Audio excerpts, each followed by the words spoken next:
Today is quite an exciting day for SANSA, as we are part of the Rashid Rover from the NBRC, the Dubai Space Agency, who will touch down on the surface of the moon later on this afternoon. But I'm not going to talk too much about that. So just welcome to everybody. Regarding our program, first we will have a message from the SANSA board chair.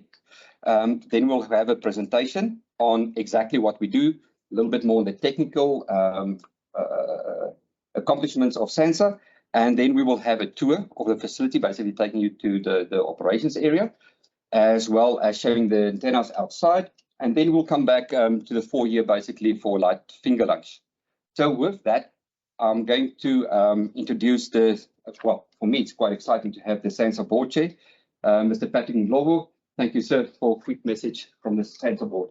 Thank you. Thank you.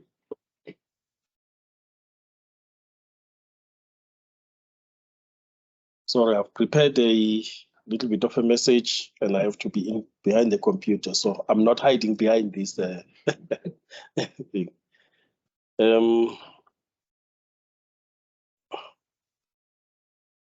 Welcome all the delegates, both who are present here physically, and we really appreciate that, as well as those that are online.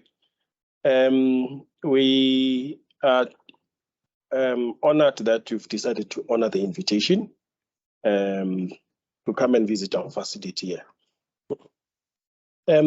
We would like to share to you as a media a little bit about the role that the National Space Agency plays in the country to advance science and technology for the betterment of the South African people. The South African National Space Agency, SANSA, is actually a state-owned entity, 100% owned by the government, and our shareholder is the Minister of Higher Education, Science and Innovation. And you are in one of our 4 sites, the Space Operations Center. At this site, we talk to satellites, spacecraft that are around the Earth, as well as into the Moon and Mars. We have another facility, the Earth Observation Facility, which is located in Pretoria, which acquires and processes Earth observation data from satellites. And this data is used for agriculture, spatial planning, disaster management, and many other applications. And then we have the other facility called Space Science, which is located in Hermanus in the Western Cape. At this space facility, we host a 24-hour Space Weather Operations Center, the first one on the African continent, which provides space weather information to users across the African continent. As we are aware, in the recent days, space weather has had serious impact on the infrastructure, specifically electricity, communication, and that, even on aircraft that are flying at 45,000 feet. So space weather information becomes very critical. And the South African this National Space Agency Space Weather Operations Center at the Western Cape has been declared by the International Civil Aviation Organization, ICAO, as a designated center to provide the type of space weather to aircraft that are actually flying. The last center that is currently under construction is actually the Deep Space Network Center at Matjiesfontein. It's every time I look at that area, I'm tempted to say it's in the Karoo, but it's actually at the edge of the Karoo, where it's actually, what do you say? It's what? It's emissions, it's RF emissions free, that area there. Radio quiet. It's radio quiet, that's the term to use. It's actually radio quiet. So that you don't have interference. As we're saying, it's deep space missions that are going to be supported there.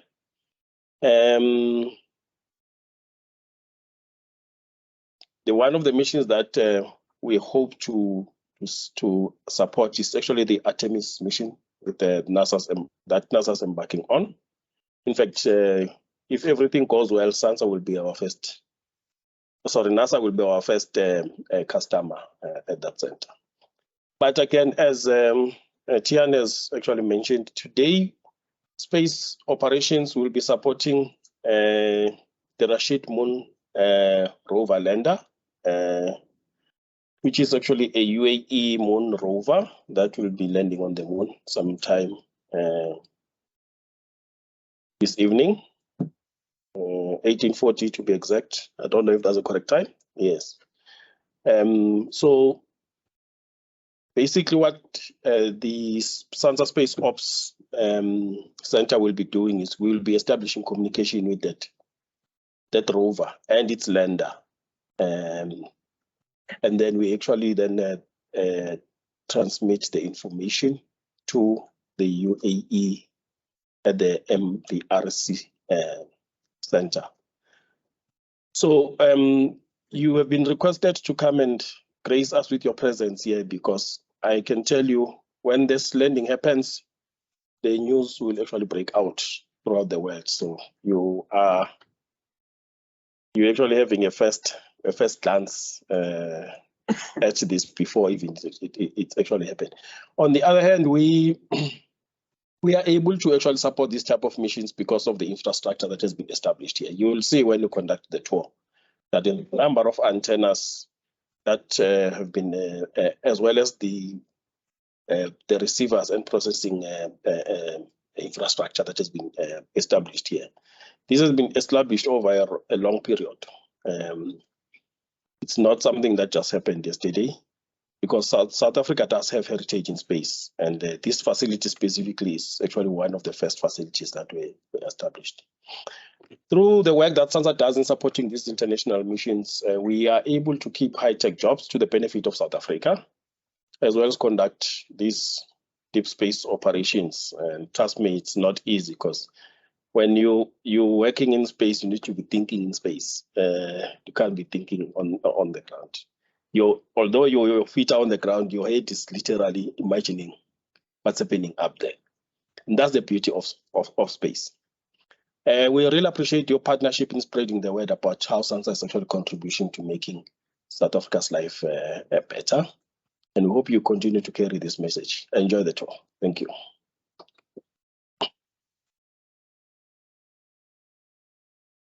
Thank you, sir, and thank you for that holistic picture of SANSA. I always try to get to that kind of level of public speaking, but it's just not my forte. But thank you for that. I think what's quite exciting, as Mr. Nglobo mentioned, SANSA is quite a new space agency. If you think about it, we're only operating for 12 years now. 1st of April, it was 12 years that we operate. And we are participating in a lot of international missions. We unfortunately cannot always disclose these kind of missions. It is sometimes under technical assistance agreement between the parties, but that's why it's quite exciting for us to share with you this mission that we are part of today. And to give us a little bit more of the technical background of this specific mission, I'm going to hand over to our Chief Engineer, Eugene Avenant, who's also part of the furniture. I think Eugene's around here for about 30 years. Thank you, Eugene. Sorry, I'm also the library prefect, so I'm also operating the video equipment. Okay. Let me just get everything ready again. Okay, so I'm going to be careful not to trip over all the stuff that's here and ruin the stuff that we're sending to our online audience. Okay, so like Tian said, thank you. Eugene Avenant, Chief Engineer here at SANSA Space Operations.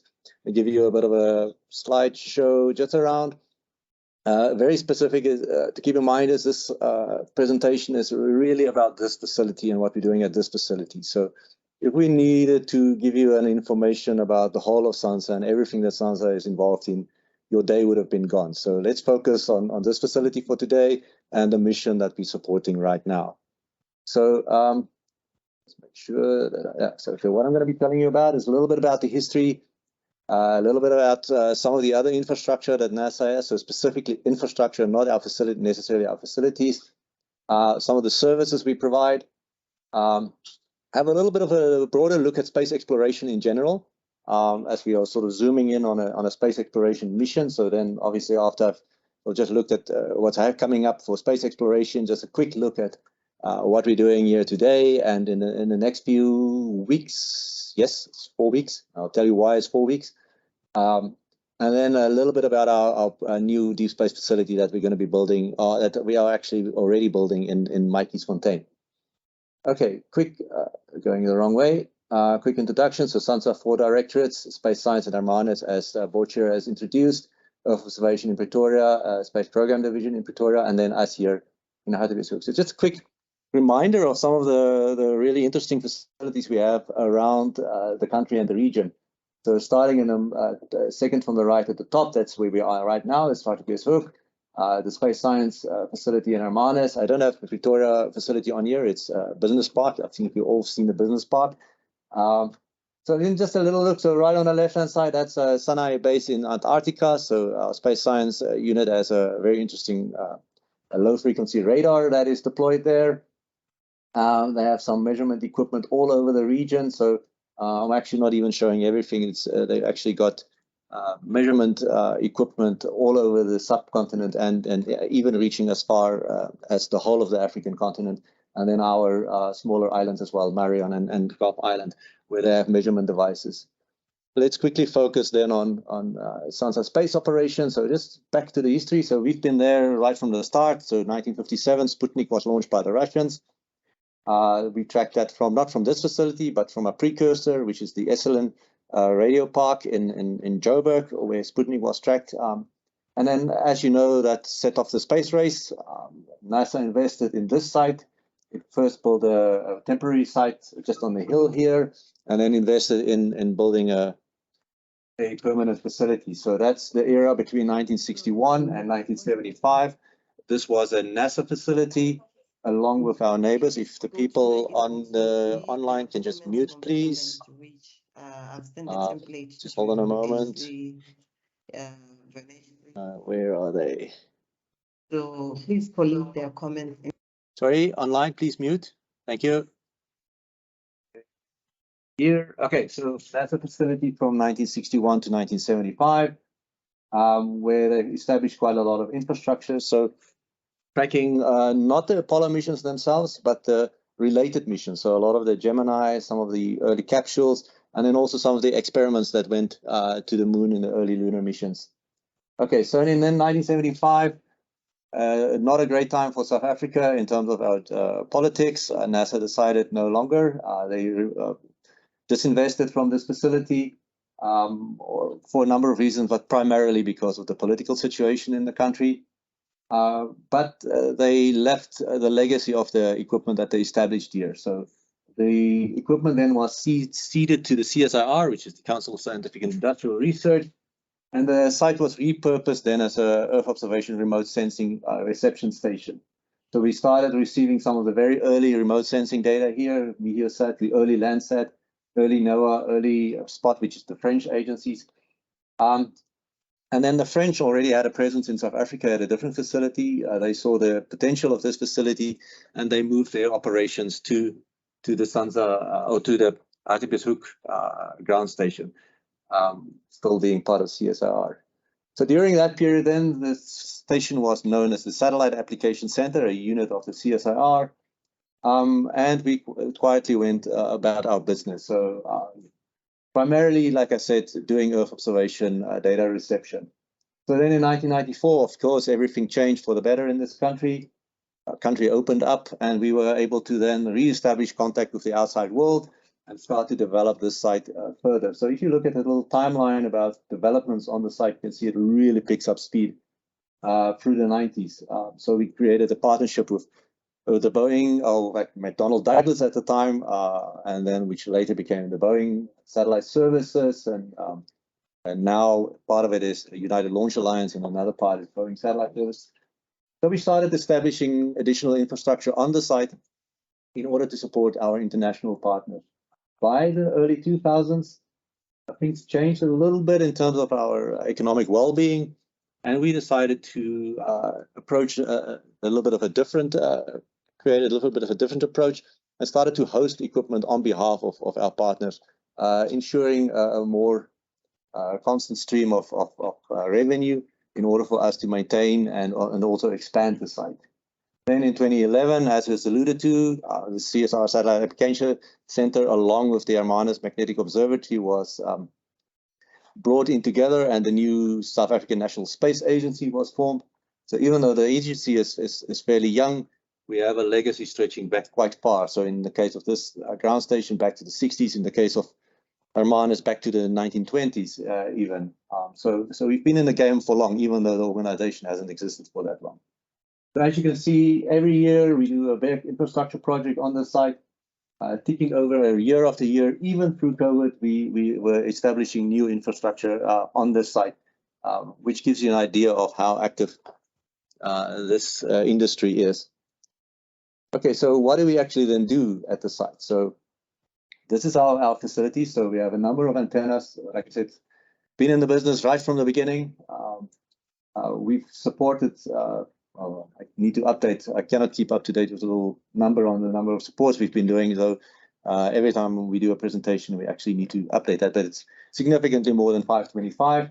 The main thing is we host infrastructure that covers all the frequency bands that is used in space to ground and ground to space communications.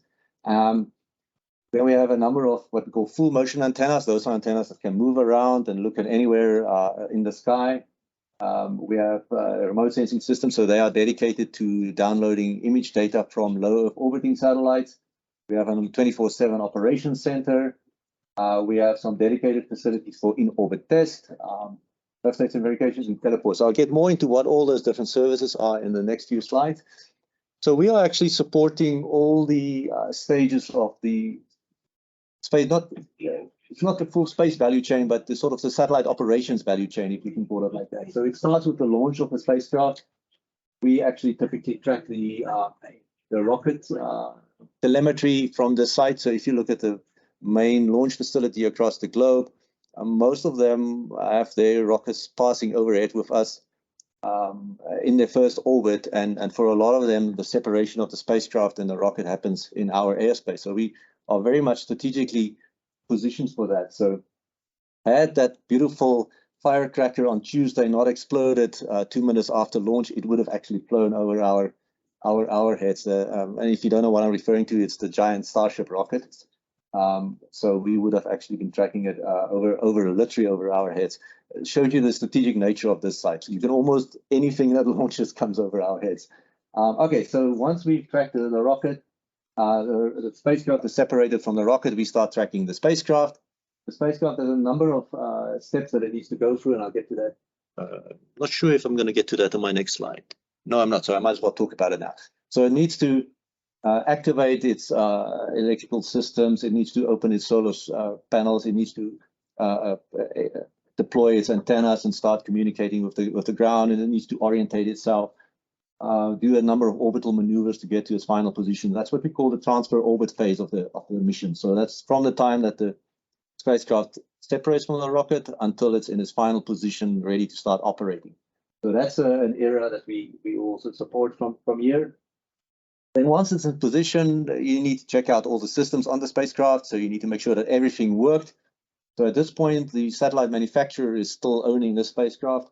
And they go through an extensive number of tests to make sure that the spacecraft was delivered in full working condition in its final orbital position, be it in the geostationary arc or be it in a low Earth orbiting mission. So once that's done, signatures are made on pieces of paper, spacecraft is handed over to the operator. Now we're going to routine operations. So for low Earth orbiting spacecraft, the remote sensing spacecraft, that means tasking the spacecraft to take images, taking that data, downloading it to the ground, and sending it to whoever needs to utilize that information. For geosynchronous spacecraft, communication spacecraft, that means activating its transponders, starting to send data up and down, and providing services to their customers. So we're also involved in that. And then, as I mentioned earlier, we also host equipment on behalf of other entities. So when we go on a tour outside, you'll see us pointing, oh, that belongs to so-and-so, that belongs to so-and-so, and that belongs to so-and-so. And you'll see, and that's what I'm going to touch on in my next slide, is that we're actually pretty much involved with everybody in the space industry. So we're involved with all the big public entities, the big space agencies, the NASA's, the ESA's, NIS, DLR, all of those. So we literally been doing work for almost every single space agency, a large space agency out there. And then at the same time, we're also very much commercially involved. So we do services to a number of commercial entities. And as we know, what we're talking about today is actually a commercial mission. So it's not run by one of the big agencies or anything like that. It is actually run by a company using startup capital and sponsorships to accomplish its mission. Okay, let's quickly talk a bit about space exploration. This is a beautiful graphic that National Geographic made. It's literally the path that every single space exploration mission has taken, not the exact path, but indicating how it got to where it's going. So a little bit old, it's about 2016. On this graph, you will see this one over here. That's the New Horizons mission that was still on its way to Pluto. It has since passed Pluto. It has already encountered one of the Kuiper Belt objects, and it's on its way to the next one. The thing is, it's just a beautiful graph to show just how active we are in space, how many space exploration missions has there been, and the one with a lot of surface around it, and that's the mission of interest to us today. Just a quick look at how many. The video, by the way, on the bottom right is a video from the recent DART mission, which is around planetary defense. Let's see what we can do about those asteroids that's on their way to come crash into us. They didn't need Bruce Willis, and they didn't need any space shuttles. They literally just crashed into the little thingy over there. And results from that indicated that the kinetic impact is probably our only hope at this point, given that we know the size and the threat of whatever is coming to crash into us significantly in advance. But you see a long list there. We don't have to go exhaustively into it. Those ones, all the ones with the same date right at the beginning, went on the first Artemis mission. Today we're talking about the Hakuro-R mission. Later on this year, we're going to be doing work for a company called Intuitive Machines. Once again, commercial entities going to the moon. But there's just a list of space exploration missions in the next 7 years only. Actually 10, I think. So that's the bane of the astronomers. So that's a bunch of Starlink satellites being released, creating what they call the sky train or something like that they call it. Anyway, so that's quite a number of missions that's going to be flying in the next 10 years in space exploration. And the thing that we take away from that list of missions is all of those spacecraft needs to talk to the Earth. There's very limited facilities on the Earth to be able to talk to those spacecraft. It needs very specialized, very big antennas to be able to communicate with those. And in that is an opportunity. And that also relates back to what I'll talk about a little bit later on in terms of Matjiesfontein. This is where we are today, Hakuro-R. So that's the Japanese mission from a company called iSpace. Like I said, built up with startup capital, using sponsorships. This slide I've changed 3 times today because I'm sort of keeping one eye on their social media, and they're posting stuff as the day goes on. And I say, oh no, this is interesting. I need to add this today. So by now, probably there's quite a bit more interesting things on there. But just to quickly to tell you about the mission. So the mission launched on, I think, December 11th, about, I think, a week or what later than what it was intended to. It took a very much a circuitous route to the moon. And the reason for that is that's why it took, I mean, it's like 5 months to get there. Normally we have in our minds that it takes 3 days to get to the moon on a rocket. But that is if you have a big candle like NASA has or SpaceX has. If you don't have access to that size rocket, you need to find a way of getting there using the least amount of energy. And there's these low energy trajectories that can get you to the moon, but you exchange energy for time. So the less energy you're going to use to get there, the longer it's going to take you to get there. So it took quite a circuitous mission route to the moon with one of these so-called low energy orbits. They've been in orbit around the moon for a few weeks, I think, or days. I'm not sure exactly how long they've been around the moon. Now they're using the spacecraft propellant to slowly reduce that and then go into the landing. And as the board chair has mentioned, earliest possible landing time or scheduled landing time is 20 to 5 UTC, which is 20 to 7 hour time later today. One thing we have to do, we have to temper expectations. You know, getting to the moon is not easy. So if you're a $1 billion organization like NASA or Roscosmos or any of those organizations, you can spend a lot of time making things really safe and testing everything to death. If you're a little startup company, you need to take a bit more risk. So as much as we hope it's successful, there is a possibility of failure. So space is hard. You know, space is really hard. That big exploding candle this week showed that to us. It's not something you just put together and you go. So our hopes are that learning from past missions and having a legacy. So the iSpace company is made out of experienced people in the space industry. So it's not a bunch of new guys trying their first thing in space. It's people with a lot of experience. We hope that experience translates to a successful mission. So they would land later today, obviously using the chemical propellant on the spacecraft. You still need quite a little bit of force to make sure you ensure a soft landing. Otherwise, your mission terminates at that point. So we've seen even in the last year or two, a number of unsuccessful missions to the moon.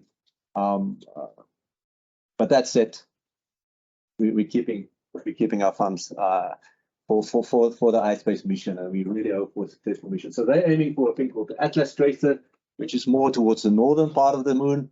They have to land there. Once they are there, they need to check out the lander, make sure everything is okay, at which point they will then release, and I'm going to play two quick. So that's what the Rashid Lunar Rover looks like from MBRC, Mohammed and Rashid Space Center.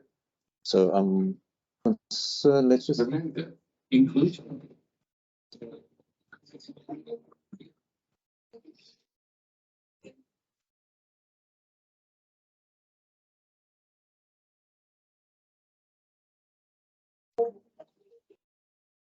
Let's just voice over it rather than listening to the glorious soundtracks of the videos. So it's just a quick way for me to quickly get you to up to speed on what it is. So on the left-hand side, you'll see the mission itself. So that's what I talked about now, the launch and the first number of orbits around the moon, around the Earth, slingshotting to the moon, actually going way past the moon and then coming back and then getting captured by the moon's gravity.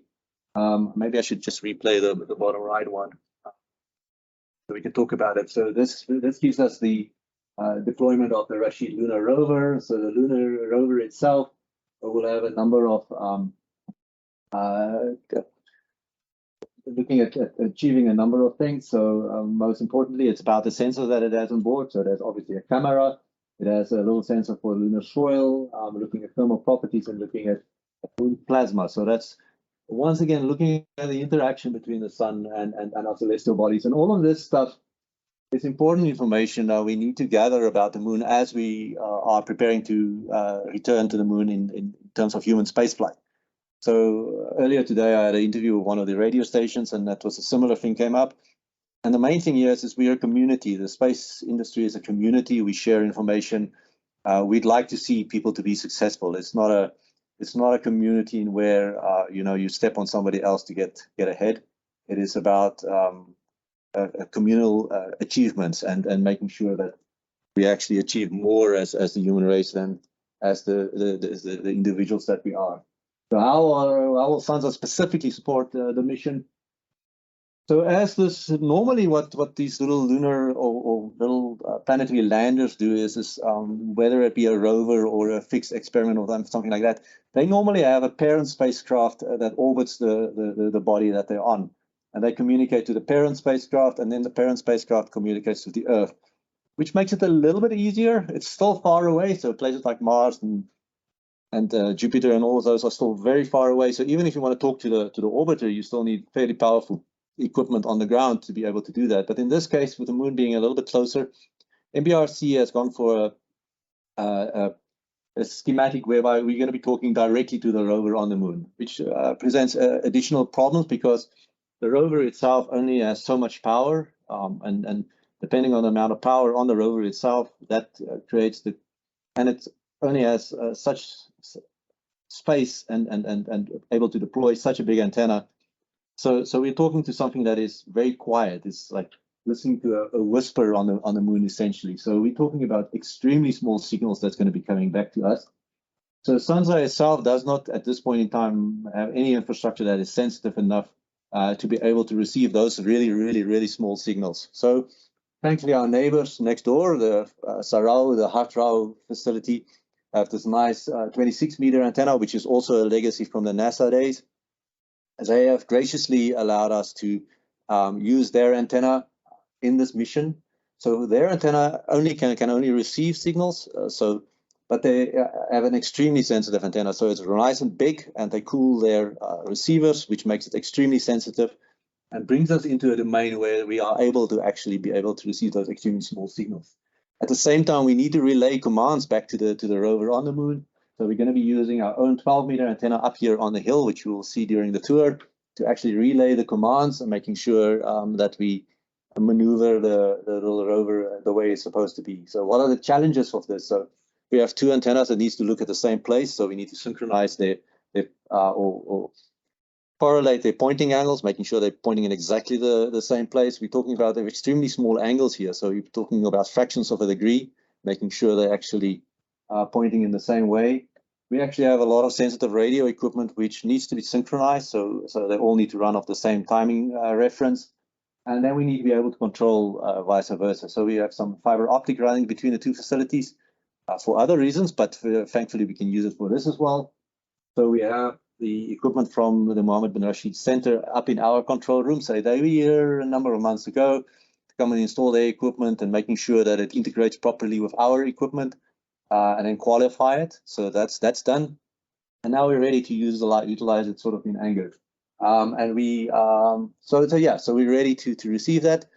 Our part of the mission doesn't start today. It only starts in a few days when the Rashid Rover is deployed. And earlier I mentioned we have 4 weeks. And the reason why we have 4 weeks, that's a lunar day. So the moon takes 28 days to go around its own axis. It just so happens to take 28 days to get around the Earth. And that's why we always see the same side of the moon. So for the 14 days that the little rover is in the actively sunlit part of the moon, it will be able to generate enough power to do this mission. So once it goes out of the view of the sun, it won't be able to power itself, and the mission will essentially be over. We have seen in the past that some of these missions regenerate when we get back in the sun. I'm not sure if this rover was actually designed to be able to do that. So we might see, if everything goes well, a 14-day mission for this. So they have their hands full to gather as much data as they can during that time. So that's the extent of the Rashid Rover. So then getting back to space exploration, so Matjie mentioned that we're getting involved in the Artemis missions. So the Artemis missions are NASA going back to the moon. They're actually throwing the net a little bit wider. So there's something called the Artemis Accord, where other countries can sign in to participate in the Artemis missions and also try and contribute elements of the mission, and then there's a sort of an in-kind exchange during those missions. Artemis to NASA is sort of a stepping stone to Mars. So a lot of the things they're going to be doing in the Artemis missions are really there to prove technologies and understand what it is that is going to be required to get to something like Mars. So there's a lot of missions planned for the next, as you saw them on that list. So Artemis 1 finished, successful, fantastic. Artemis 2, just I think about a week or so ago, the crew for that mission was announced. They will be the guys flying around the moon, not actually stepping on the moon. So that's planned for late 24, I think, somewhere around there. And then Artemis 3 is the one that's interesting to us. That's the one where we're going to be getting involved, and that's the one that's going to land on the moon and have humans stepping on the human soil again. And then there's all these little bot droids that looks like extras from a Star Wars film that's going to be flying to the moon, and they're all little what they call CLIPS missions. They're going on all sorts of different missions going to go there, and they all of them have very specific little things that they're going to be measuring. So there's some of them that demonstrate some of the communications capabilities, some of them looking at some of the qualities of the lunar regolith and stuff like that. So they're all got very little specific little tasks that informs the bigger missions at the top. There's also another thing called the Gateway that's going to get launched. The Gateway is like a mini space station orbiting the moon, which essentially is a transfer module, if you can call it like that. So NASA will be flying to the Gateway. You will transfer from there, and then hopefully you got the right ticket. You can get on the lander. You can go down to the moon, do your stuff on the moon, go back to the station. And this thing is flying in a long elliptical orbit, and this elliptical orbit intersects with the orbit around the Earth at a sort of a minimum gravity point. So where the gravity of the Moon and the Earth is very similar. So it's a nice place to transfer things. Okay. As I said, why are they doing it? So they largely to validate the equipment and the technology required to later go on to Mars. So for this, they need a communications network. Sorry, somebody. Oh, nothing. Hold on. Okay, thank you. So it's the Lunar Exploration Gateway segment. That's the stuff on the ground that needs to be able to talk to the lunar missions. So this is the three different networks that NASA operates. So there's the near space network. So for them, near space is anything closer than the Moon. Lunar Exploration Gateway site, so that's specifically related to the lunar missions, and then the Deep Space Network looking at all those missions beyond the Moon. So for Artemis, the network also includes the so-called Lagrange points, which is very special points around the Earth where the gravity of the Earth, the Moon, and the Sun sort of cancels out, and you can put stuff. So the introductory, the background image on my presentation, right where I had the table of contents, that photograph was actually taken from one of those Lagrange points. So it's a nice little stable point where you can look at one thing at all the time. So this is what NASA's network typically look like, and the reason why I'm showing it is there's two antennas at the south end of South Africa. So already SANSA, this facility is already part of the Near Earth Network Services through a secondary contract with the Swedish Space Corporation. And then now it is no longer proposed, it is now actually fact that we are building the Matjiesfontein ground station. So that's the LEGS network specifically. So there's going to be this antenna, which is the one that is contracted to us by NASA. And then there's also potential for others. Okay, so why Matjiesfontein? So what's the history of doing Matjiesfontein? So original motivation, so this discussion is almost 10 years old to get to Matjiesfontein for deep space. So original discussion started way back in 2014 around hosting some of those big 34-meter antennas for deep space missions. At that point, Artemis wasn't even a thing. We looked at some previous studies that was done and conducted some new studies around where would be good sites to establish deep space facilities in this country. A number of candidate sites were looked at and evaluated on different parameters. And ultimately, we decided on Matjiesfontein being the most favorable of all of these sites for a number of reasons. Okay, so there's another thing which we also need a whole day to talk about, and which is the South African initiatives. It's a thing called the Space Infrastructure Hub, where we will be building new spacecraft, we will be building new ground segment, a new data processing segment. Just remember that I spoke about it, but it's a second initiative that also feeds into why we want to do Matjiesfontein. And the infrastructure that we're going to be putting down there. So the agreement then with NASA is that SANSA will build the core infrastructure. So that's the ground stuff, the buildings, the roads, the fiber infrastructure, the electricity, all of that stuff. And then NASA will invest in the antenna and all the related equipment. And then we will go into a operations and maintenance agreement to operate the site for them. For the Artemis mission. So to quickly remind you where Matjiesfontein is, down here, as Borja said, it's sort of at the edge of Peru, and there's a very specific reason for that, and that is climate, and I'll get to that just now, why we didn't consider anything closer to home.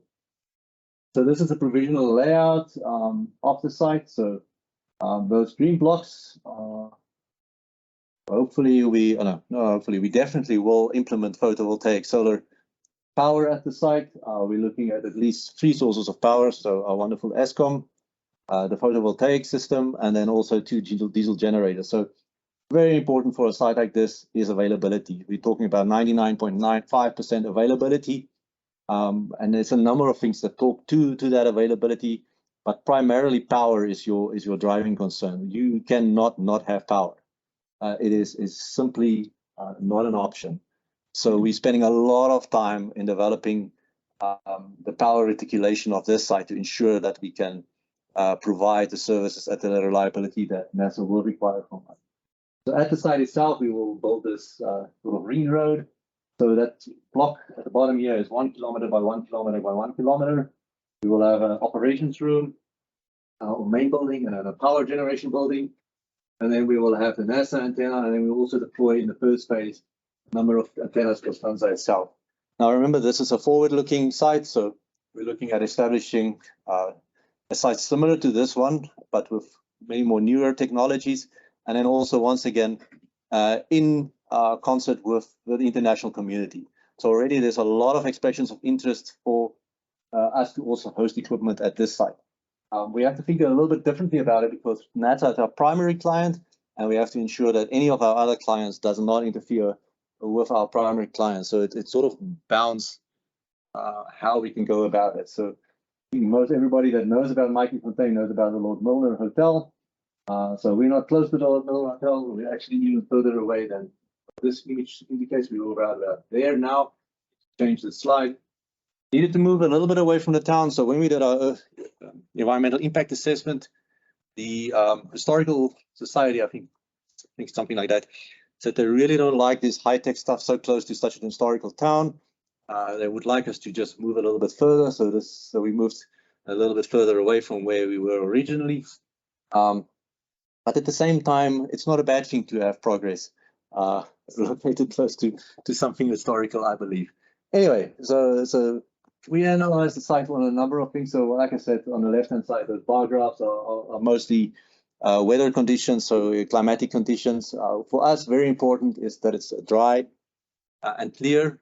We're moving up in frequency. We're going to be using the Ka band frequency, so that's in the 50 gigahertz range, where radio frequency signals are extremely susceptible to moisture and rain and stuff like that. So that's why we need to get to a dry area. Worldwide, people are also moving towards optical communication, so we need to get telescopes and lasers as your means of communications. And once again, that really doesn't like cloud or dust. Well, not so much dust, but mostly cloud and rain is really bad for that level of communication. Now you could ask, why didn't we just co-locate with Sutherland or the SKA or stuff like that? A really big no-no. SKA is an extremely radio quiet environment. You cannot even have your cell phone close to that place. So we couldn't go really anyway close to SKA. Being that we have ambitions to go also in optical communications, staying away from Sutherland is also important because using those powerful lasers is probably not a good idea close to their very sensitive optical telescope. So we looked at climatic conditions, we looked at the geological conditions, we looked at the physical horizon up at the top, we looked at the radio frequency environment. So there is one little point fly in the ointment. There is a microwave tower in our vicinity. We have already gone into what we call coordination with the people on that tower. So one or two of the people establishing communication links from that tower might be a little bit close to where we want to operate.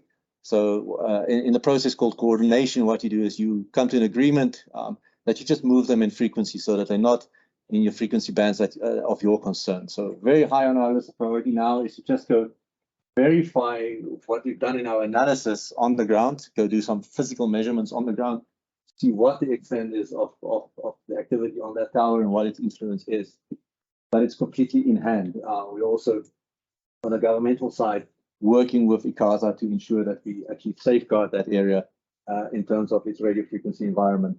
We've sorted out the land ownership, we've done the environmental impact, we're working on the technical stuff, so we've looked at all of those things, backhaul, climate and all of that. So even now, we've already launched some of the procurements for the site. We've launched procurement of the backhaul connectivity, we've launched procurement of the power infrastructure, the public part of it, so the part where we need to connect to Eskom. So even in these days, people are thinking of going off the grid and all of that. Still not legal, we still need to connect to Eskom. And we will do that, and Eskom does actually form part of our plan in terms of maintaining the level of availability of the site. Right now, we have staff in Matjiesfontein launching procurement on a number of smaller things, so studies around the exact geological survey of the points where we're going to be building stuff. We're doing survey of the site itself, so getting a very accurate three-dimensional model of the site so that we can do additional planning. We're also launching studies around the hydrological aspect of the site. We need to know exactly if and when there is water, where we can build and where we cannot build.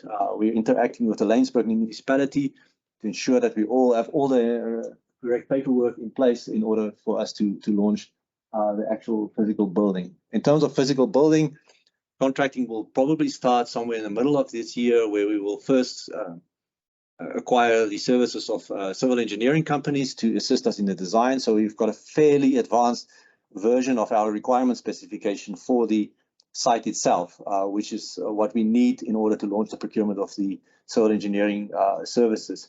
Some of those requirements we need to review with our main client, which in this case is NASA, and that's been ongoing now for a number of months, where we propose, well, this is our requirements, we compare it to NASA's requirements for the site, and then we sort of settle on the most strict requirements between the two. Let's put it this way. So there's three antennas in the legs system that NASA is building. So one in the US, one here, and then one in Australia. So I think ours is fairly advanced. Half the time we're asked by NASA to just cool down a little bit, just give us a little bit of time just to look at your stuff. Don't go out and buy stuff and then you need to go change it later on. So we're actually chomping at the bit to get moving, but we sort of held a little bit back. So it's a little bit of a push-pull situation right now, because there's also urgency around getting this done. We have funding cycles, we have deadlines that we need to meet. So on the one hand, we're in a hurry. On the other hand, we need to just stay calm and make sure that we build the right thing, and constantly review specifications and making sure that we moving forward in the right way. So what are we going to build? As I said before, control rooms, workshop, store, power station, guardhouse, information center. And then apart from the NASA antenna, we're also building a number of antennas for SANSA itself. So we're looking at 2 new 7.3 meter antennas, one in support of the space infrastructure mission, HUB mission, the Earth observation missions, a second one in support of space science missions. Then smaller facilities, and very specifically that 3.7 meter SX antenna, which is built specifically for supporting CubeSat infrastructure. So we have a nascent space industry in this country. We have space being taught and implemented at our higher institutions, so our tertiary education institutions. These guys need sort of a stable operating environment, if you can call it like that, to test their stuff against. And we specifically went out and said, we're going to put infrastructure down at Matjiesfontein, which the students and the lecturers can use to verify some of the stuff they're doing and hopefully advance. Because a lot of the time, you know, a student is only at university for so long, and some of these things that they're building needs a bit more time than what they're going to be spending at university. So for them now to spend a lot of time working on ground stuff when they actually want to work on the space stuff, time is precious to them. So if we can give them a facility that's already ready, they can focus their attention on the space stuff, which is what they actually want to do. Okay, so a lot of blocks, a lot of colors. It just says the project at Matjies is a little bit complicated. So we've got a number of different entities that are looking at us in terms of delivering results, and we've got other entities that are sponsoring this construction. So we've got 3 main players. So we have the DSI, our parent organization, Department of Science and Innovation. We have funding coming from us from the budget facility for infrastructure, which is a treasury vehicle. So that's money that's flowing towards this project in terms of establishing infrastructure. And then we've got money flowing to us from NASA itself. And each one of them is responsible for a little bit of different parts of the project. So we're even putting a challenge to our accountants in this one to make sure we ascribe all our expenditure to the right projects and the right funding entities. So where are we with this? So our agreement with the DSI has been signed. We've been money has been transferred for that part of it. On the space infrastructure outside the DFI side, we've been given a preliminary allocation based, sort of awaiting the evaluation of some additional points of clarification that they asked for us. So that's the second source of funding. And then on the NASA side, we're about to, so we've already signed the joint statement of intent, which is what we needed to unlock the agreement between SANSA and our parent organization. Now we're doing the next block over, which is the NASA DS, but it's not NASA DSI, it's now NASA SANSA. So we've changed the contractual relationship. So the contract will be between NASA and SANSA and not our parent entity. That is in fairly advanced stages. Once that's agreed, then some of the finances and funding from NASA can start flowing. So NASA is really only funding their portion of the thing. But there's a number of elements in the establishment of the ground station that is very much require the NASA part of which is NASA specific. So everything that's NASA specific will be funded by NASA for this site. Yeah, so very, very excited about Matjiesfontein. Ultimately, we would like to get one of those, at least one, maybe two of those big 34 meters in the future as well. Right now, we're focusing on the moon, looking at being finished in the 2025 calendar year in order to be able to support the Artemis 3 mission. What are we bringing? And Boche alluded to that. So we're bringing global significant infrastructure to South Africa. We cannot discount the brand weight of an organization like NASA. For us to be collaborating with them at a contractual level actually carries a significant weight in terms of our collaborations globally. We're looking at long-term employment for STEM qualified personnel. Tourism, it is right on next to the road for people going on their summer holidays to the Western Cape. I'm not sure that's that many people going on summer holidays the other way. Nonetheless, at least the guys from here traveled past there twice, on the way there and on the way back. So maybe they can stop and learn something. We're actually looking at very much working with the community. So we like to employ as many of the people from the local community. We are interacting with the Lensburg municipality and the people on the site itself, trying to get local buy-in and create the opportunities for people living locally. And just giving them something else to do rather than just waitressing at the hotel. So a little bit of a broader view of the world. And then, yeah, so like I said, we also then want to establish capacity for our tertiary education institutes to use. And then ultimately, primarily, apart from the NASA mission itself, that site also become a secondary site to this site. This site is, actually, when you go outside, you'll see it's getting a bit full.